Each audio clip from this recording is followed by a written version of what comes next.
नमस्कार। SPS education में आप सभी का एक बार फिर से स्वागत है। अभी तक हमने अपनी पिछली वीडियोस में वर्ण रचना, शब्द रचना के बारे में विस्तृत जानकारी प्राप्त की। आज हम वाक्य रचना के बारे में अध्ययन करेंगे।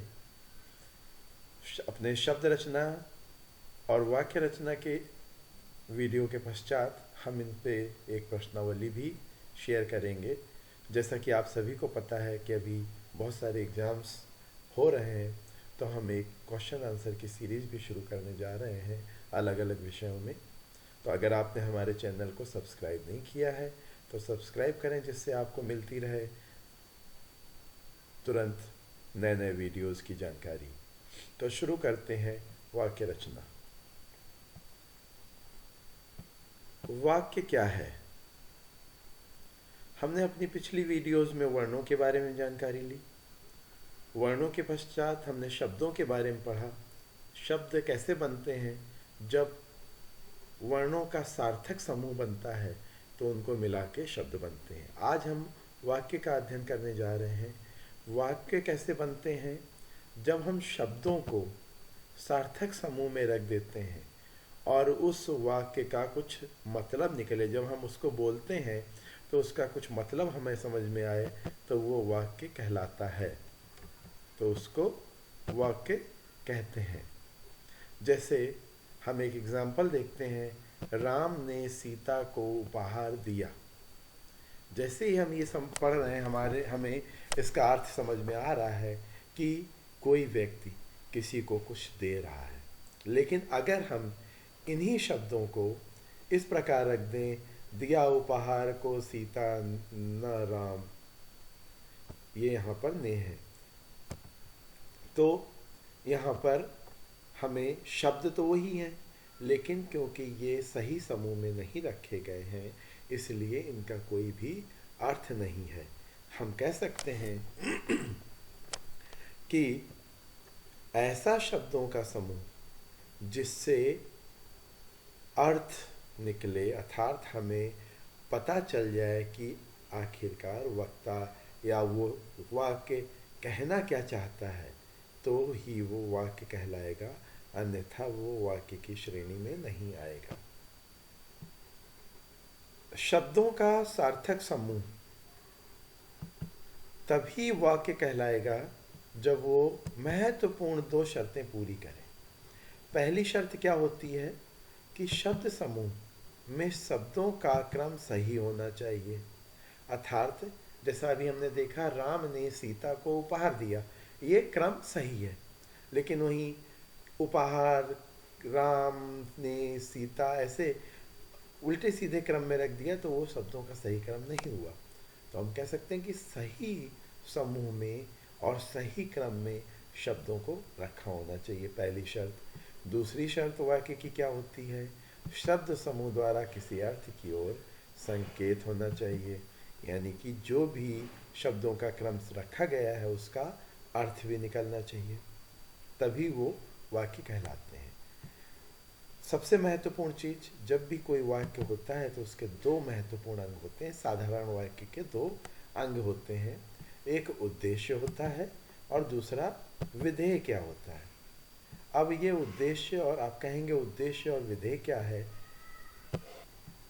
तो जब हम वाक्य की रचना करते हैं तो वाक्य में जिसके विषय में बात हो रही होती है, अर्थात एक सब्जेक्ट होता है जिसके बारे में हम बात कर रहे होते हैं, वो उद्देश्य कहलाता है। जैसे राम ने सीता को उपहार दिया में हम किसके बारे में बात कर रहे हैं? राम के बारे में बात कर रहे हैं। वहाँ पर उद्देश्य क्या है? राम है, क्योंकि राम के द्वारा काम हो रहा है।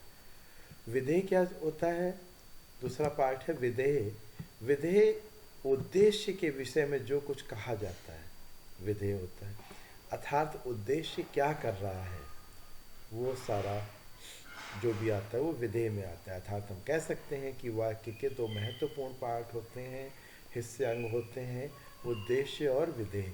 इनके बिना वाक्य की रचना संभव नहीं है। अब एक उदाहरण देखते हैं, सीता गाना गा रही है। इस वाक्य में सीता उद्देश्य है, अर्थात हम सीता के बारे में ही इस सेंटेंस में बात कर रहे हैं। और सीता कर क्या रही है, गाना गा रही है। तो गाना गाना क्या हो गया, विधेय हो गया। तो मेरे ख्याल से आप लोगों को समझ में आ गया होगा कि उद्देश्य और विधेय क्या है। अभी तक हमने देखा सार्थक शब्दों का समूह ही वाक्य बनाता है। वाक्य में एक उद्देश्य और एक विधेय होते हैं। शब्दों का सही क्रम में रखा होना जरूरी है। उद्देश्य में वाक्य में उद्देश्य के बारे में बात की जाती है। विधेय का तात्पर्य होता है कि उद्देश्य क्या कर रहा है, यानी कि उद्देश्य का उसमें क्या काम हो रहा है। तो इस प्रकार उद्देश्य और विधेय ये दोनों वाक्य के मुख्य भाग होते हैं। हिंदी व्याकरण में वाक्यों को 3 भागों में बांटा गया है, अर्थात वाक्यों के 3 भेद बताए गए हैं। पहला भेद होता है बनावट या रचना के आधार पर, दूसरा अर्थ के आधार पर, और तीसरा प्रयोग के आधार पर। हम इनका विस्तार से अध्ययन करेंगे। आज हम केवल बनावट या रचना के आधार पर वाक्यों के कितने भेद हैं इसका अध्ययन करेंगे। अपनी अगली वीडियो में हम अर्थ के आधार पर और प्रयोग के आधार पर वाक्यों का अध्ययन करेंगे। रचना के आधार पर वाक्यों के 3 भेद होते हैं। पहला साधारण वाक्य, दूसरा संयुक्त वाक्य और तीसरा मिश्र वाक्य। सबसे पहले देखते हैं साधारण वाक्य। ऐसे वाक्य जिसमें एक ही कर्ता हो अर्थात उद्देश्य हो और एक ही विधेय या कर्म हो, तो वो साधारण वाक्य कहलाता है। अभी हम यहाँ पर कुछ उदाहरण देखेंगे जिससे कि आपको बिल्कुल क्लियर हो जाएगा। सेंटेंस वाक्य चाहे बड़ा हो या छोटा हो, आपको सिर्फ ये देखना है कि उसमें विधेय कितने हैं। अगर विधेय एक है तो वो साधारण वाक्य ही होगा। देखिए, नीरज का भाई खाना खा रहा है, पहला वाक्य। दूसरा, नीरज का भाई धीरे धीरे खा रहा है, दूसरा वाक्य। तीसरा क्या है, नीरज का भाई नीतीश अपने मित्रों के साथ धीरे धीरे खा रहा है। अब इन तीनों ही वाक्यों में हम बात किसके बारे में कर रहे हैं, नीरज के भाई के बारे में बात कर रहे हैं। अर्थात नीरज का भाई क्या हो गया, उद्देश्य हो गया। वो काम क्या कर रहा है, खाना खा रहा है। तो यहाँ सारे वाक्यों में चाहे वो लंबे होते गए हैं, लेकिन उद्देश्य और विधेय केवल एक ही है कि नीरज का भाई और खाना खाना, इस दोनों में समान है। इसलिए ये साधारण वाक्य ही गिने जाएंगे, कहे जाएंगे। इसमें आप लोग कभी भी कंफ्यूज ना होइएगा। सिर्फ इतना आपको देखना है कि विधेय कितने हैं, यानी कि जो काम किया जा रहा है कर्ता के द्वारा वो कितना है। अगर एक ही काम हो रहा है तो फिर वो साधारण वाक्य कहा जाएगा। रचना के आधार पर वाक्यों का जो दूसरा भेद है वो है संयुक्त वाक्य। जब 2 या 2 से अधिक स्वतंत्र वाक्य मिलकर एक संयुक्त वाक्य बनाए, यानी कि ऐसे वाक्यों में एक से अधिक उद्देश्य और एक से अधिक विधेय आपको देखने को मिलेंगे। साधारण वाक्य में एक ही विधेय था, एक ही उद्देश्य था। संयुक्त वाक्य में एक से अधिक उद्देश्य होंगे, एक से अधिक विधेय होंगे, और सबसे बड़ी चीज़ ये इनका आपस में स्वतंत्र अस्तित्व भी होगा। जो भी हम सेंटेंस जो होंगे उनका अपना अस्तित्व होगा और एक से अधिक उद्देश्य और एक से अधिक विधेय होंगे। इन्हें समुच्चय बोधक अव्यय अर्थात जो योजक शब्द होते हैं उनके द्वारा जोड़ा जाता है, जैसे और, इसलिए, परंतु, तथा इत्यादि इस टाइप के शब्द हैं जिनसे कि हम 2 या 2 से अधिक स्वतंत्र वाक्यों को आपस में जोड़ते हैं। और जब ये आपस में जुड़ जाते हैं, हालांकि उनका दोनों ही वाक्यों का अर्थ अलग अलग होता है, उनका अस्तित्व अलग अलग होता है, लेकिन वो संयुक्त वाक्य कहलाते हैं। उदाहरण के लिए, माँ खाना बना रही है और बच्चे खा रहे हैं।